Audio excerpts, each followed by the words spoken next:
Assalamualaikum warahmatullahi wabarakatuh. Wilujeng enjing pamirsa patupang deui sareng abdi Eti Kurniati dan rerencangan abdi Risna Yunita.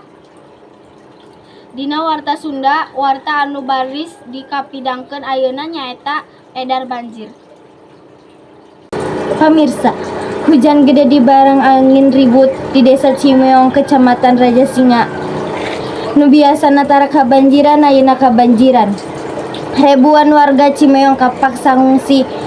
Pamirsa, urang sambungkeun we sareng reporter urang saderek Gintri di lokasi banjir di Desa Cimeong.